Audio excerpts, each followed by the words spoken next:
Did you know that Bangladesh, a country of 168 million people, has a staggering 100,000 sex workers? This is the unseen Bangladesh, a country often associated with its vibrant culture and resilient spirit.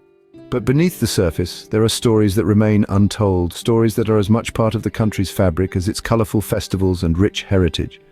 Bangladesh is a country where the struggle for survival has driven many to the fringes of society, a place where a significant number of women find themselves in the world of sex work, often as a last resort, a desperate attempt to keep the wolf from the door. The reasons are complex and multifaceted: poverty, lack of education, societal pressure, and sometimes a lack of viable alternatives. This is a part of Bangladesh that doesn't make it to the travel brochures or the glossy magazine spreads. This is just the tip of the iceberg of the darker side of Bangladesh. But wait, before we begin, please subscribe to ensure that you never miss out on any of my crucial stuff. Comment "I subscribe" below, and I will personally welcome you to our community. Let's get started. As the sun sets, a different side of Bangladesh comes to life. A side that is often hidden in the shadows, away from the bustling markets and vibrant festivals that the country is known for. This is a tale of the women who, when darkness falls, step into a world that many would rather ignore. In the labyrinthine streets of Bangladesh's cities, a nocturnal economy thrives. It is here that we find women, some barely out of their teenage years, who have found themselves in the world of sex work. Often driven by a combination of poverty, debt, and a lack of viable alternatives, these women take to the streets, their lives becoming a stark contrast to the day's earlier vibrancy. These women are not villains, nor are they victims. They are survivors making the best out of the limited options available to them. In a society where the deck is often stacked against them, they find resilience in the face of adversity. However, the question remains, why is this happening? Like many societal issues, the answer is complex. Economic factors play a significant role. With Bangladesh being one of the most densely populated countries in the world, job opportunities are scarce, particularly for women. A lack of education and skills training only exacerbates this issue. Social factors are also at play. In a society where women are often seen as secondary to men, they can be left with little choice but to sell their bodies to provide for themselves and their families. This is not a decision made lightly. It is one born out of necessity, a last resort. Societal change is needed to address these issues. That means creating more opportunities for women, improving education, and challenging the societal norms that force these women into such desperate circumstances. Until then, as the sun sets each evening, these women will continue to step into the shadows, their stories largely untold, a life often chosen out of desperation, not desire. Beyond the bustling streets and crowded markets, the grim reality of polyandry unfolds. In the hidden crevices of Bangladesh's societal fabric, a practice, both ancient and controversial, continues to persist. Polyandry, the custom of one woman having multiple husbands, is a hushed reality for many Bangladeshi women. While this might be a cultural shock to some, it's a day-to-day reality for others. But what drives this practice? The answer lies in the complex interplay of cultural norms and economic factors. In a society where poverty is rampant and opportunities are scarce, polyandry can be seen as a survival strategy.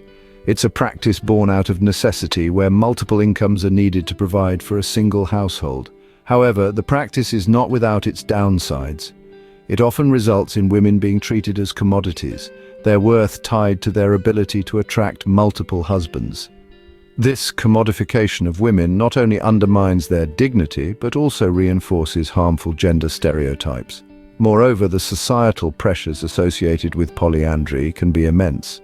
Women are often expected to manage the household, care for their husbands, and bear children, all while juggling the complex dynamics of a polyandrous relationship. The emotional toll this takes on these women is often overlooked, hidden behind the veil of tradition and necessity. The practice of polyandry also raises questions about the broader societal norms in Bangladesh. How do these norms shape the experiences of women? And how can they be challenged and changed to ensure that women are treated with dignity and respect? The impacts of polyandry on women and society are far-reaching and complex. It's a practice that is deeply entwined with issues of gender, poverty, and societal norms. It's a stark reminder that beneath the vibrant colors and bustling energy of Bangladesh's streets, there are dark corners of society where women are forced to navigate a challenging and often oppressive reality. This is a practice deeply rooted in economic desperation and societal expectations. The dirt and grime on the streets of Bangladesh tell a story of neglect and apathy. Let's delve into a story that unfolds in broad daylight yet remains largely unnoticed. This is the story of the filth beneath the surface, the unsightly mess that stains the streets of Bangladesh, a testament to the nation's struggle with sanitation and waste management. The teeming streets of Dhaka, the capital city, are a sight to behold. They pulse with life, but beneath this vibrant facade lies a problem that is as old as the city itself: the rampant issue of waste disposal. Every day, thousands of tons of rubbish are generated, but only a fraction of it is properly disposed of. The rest finds its way onto the streets, into the drains, and sadly often into the rivers. This isn't just an environmental issue, it's a public health crisis. The improper disposal of waste breeds a plethora of diseases. Every year, countless Bangladeshis fall ill due to conditions linked to poor sanitation and hygiene. Children, the most vulnerable members of society, bear the brunt of this crisis. So where does the government stand in all this? While there have been initiatives to tackle the sanitation crisis, they have largely failed to make a significant impact. The reasons are manifold, from lack of resources and infrastructure to corruption and bureaucratic inertia. The government's response has been a reactive one, addressing the issue after it spirals out of control rather than implementing preventive measures. Despite the mounting evidence and the clear need for action, the problem persists largely unaddressed. The story of filth and neglect isn't just about the physical dirt on the streets. It's a reflection of the systems in place that allow such conditions to thrive. It's about the apathy and neglect that have become so deeply rooted in society that they are as much a part of the landscape as the waste itself. It's not just the streets that are dirty, but the systems that allow them to remain so. The filth beneath the surface of Bangladesh's streets is more than just a sanitation issue. It's a symbol of the deeper issues plaguing the nation. Before we continue, can I beg a little favor? If you're liking what you're hearing, show us some love by pressing that like button. And hey, if you want to be in the loop for our fantastic upcoming videos, make sure to press subscribe and ring that bell so you're always in the know. Oh, and one more thing, drop a quick "I subscribe" down in the comments, and I'll make sure to offer you a warm welcome to our amazing family. Alright, enough of that, let's keep the conversation flowing.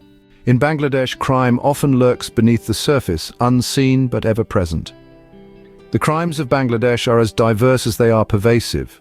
From petty thefts to organized crime, the underbelly of this nation throbs with a dark pulse. The most prevalent crimes include drug trafficking, human trafficking, and corruption. These are the shadows that darken the corners of society, the hidden details that tarnish the image of a country striving for progress. Drug trafficking, in particular, poses a significant challenge. Bangladesh, located between the Golden Triangle and the Golden Crescent, has become a transit point for narcotics. This illicit trade has severe implications on social fabric, ripping apart families and communities and breeding violence in its wake. Then there's human trafficking, a grim testament to the desperation and poverty that still plagues many.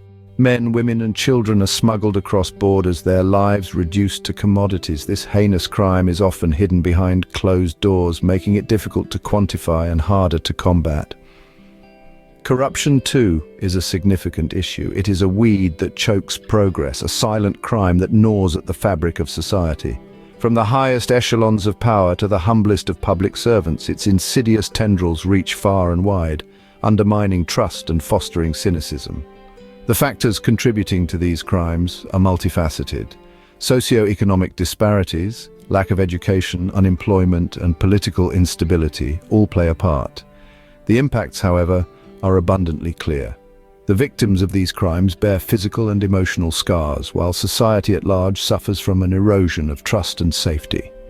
Addressing these issues demands a multi-pronged approach. It requires stringent law enforcement, effective judicial systems, and robust social safety nets. But more than that, it calls for a cultural shift, a redefining of values and priorities that place human dignity and justice at the forefront. In Bangladesh, the line between victim and perpetrator can be dangerously thin. In Bangladesh, even the food on the streets can be a gamble. An enticing aroma may lead you to a bustling stall where a vendor stirs a pot of something delectable. But behind the allure, there's a less appetizing reality. Many of these street vendors lack basic sanitation facilities, turning these culinary delights into potential breeding grounds for bacteria and disease. The risk isn't just to those who eat the food, it's an environmental concern as well. Improper disposal of waste contributes to the already pressing issue of pollution. But what is the government doing about it? Efforts are indeed being made to regulate street food safety, but progress is slow and enforcement is inconsistent. Street food is an integral part of the culture and economy in Bangladesh. It's a survival mechanism for many, but it's a double-edged sword. In Bangladesh, a delicious bite can come with a hidden cost. Bangladesh, a country of contrasts where beauty and hardship coexist.